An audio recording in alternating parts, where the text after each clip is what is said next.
Tapi 12 orang gagal ini diubah Tuhan karena dipenuhi oleh Roh Kudus. Mengubah mereka, menggoncang seluruh dunia. Ada suatu pemahaman dalam hidup saya tentang bahwa Tuhan bisa mengubah hidup manusia yang gagal.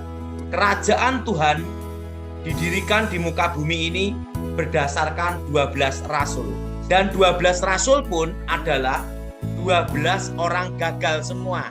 Dan mereka bukan kalangan terpelajar, bukan kalangan teologia, ahli Taurat, orang Farisi yang hebat, atau keturunan pangeran atau raja. Mereka adalah 12 orang biasa dan pada miskin lagi. Mereka adalah nelayan dan hidup di sekitar Danau Galilea. Dan 12 orang ini pun dikatakan gagal semua. Pertama, Yudas menjual Tuhan Yesus. Petrus menyangkal Tuhan Yesus. Dan 10 rasulnya waktu Yesus ditangkap lari kabur semua. Artinya secara totalitas 12 orang ini gagal semua. Di situ aja kita bisa ngelihat, Michael. Makanya Alkitab berkata apa? Karena kamu kurang percaya. Kan Yesus menegur demikian. Tetapi ingat, apa yang mengubah hidup mereka, Michael? Waktu Roh Kudus turun ke atas mereka. Dan ingat, waktu Yesus naik ke surga, sebelum dia naik, dia berpesan, engkau akan menjadi saksiku di Yerusalem, Yudea, Samaria, sampai ke ujung bumi. Nah, apa yang terjadi? 12 rasul ini 12 orang gagal.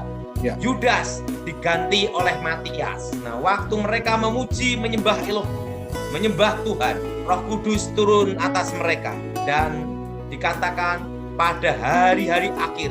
Nah, ingat, itu namanya apa? Zaman akhir. Dan Petrus berkata apa? Diambil dalam kitab Yoel. Pada hari-hari terakhir, Roh Tuhan dicurahkan. Turunam dan penglihatan, orang-orang tua mendapat mimpi. Betul? Dan apa yang terjadi? 12 orang gagal ini, waktu mereka dipenuhi Roh Kudus, urapan Roh bekerja. Petrus sekali khotbah, yang bertobat berapa, Michael? Ribuan orang, Dan apa yang terjadi? Injil itu dari Yerusalem, Yudea, Samaria, sampai ke ujung bumi. Injil itu diberitakan seluruh dunia.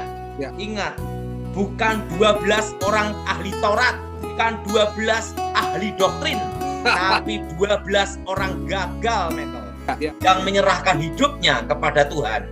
Dan Tuhan memakai mereka menggoncang seluruh dunia. Jadi orang yang suka adu doktrin, mengunggul-unggulkan doktrin, ingat, Paulus mengatakan di belakang itu adalah sampah. Repotnya sekarang sampah-sampahnya Paulus diambilin, Michael. Doktrin itu penting, Michael, tapi itu untuk pribadi, bukan diperdebatkan. Alkitab berkata apa? Paulus mengatakan apa? Itu adalah sampah. Ingat loh, Paulus itu orang Farisi, ahli di hukum Taurat juga kan? Tapi pada waktu mengenal Tuhan Yesus, dia berkata apa? Apa yang di belakangku adalah sampah. Karena apa? Setelah dia penuh dengan Roh Kudus. Injil itu bukan hanya perdebatan doktrin, bukan perdebatan kata-kata, tapi Injil bicara tentang kuasa, Michael. Kalau para rasul itu berdebat doktrin, mereka menjadi manusia gagal total. Kenapa gagal total? Berhadapan dengan ahli Taurat, orang Saduki, orang Farisi, bubar, Michael, kalah semua.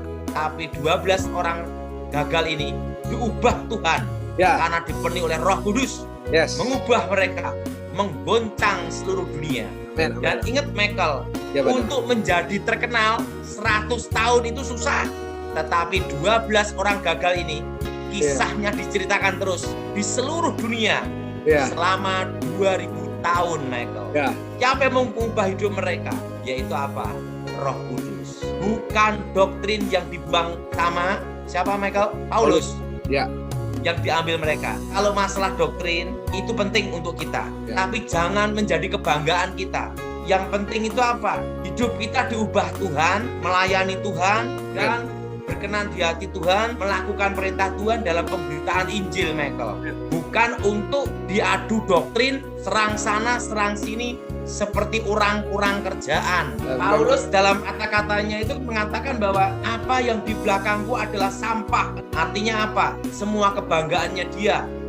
Sebagai murid dari Gamaliel, sebagai orang yang tahu benar hukum Taurat, orang Ibrani, itu semua kebanggaannya dikatakan sampah.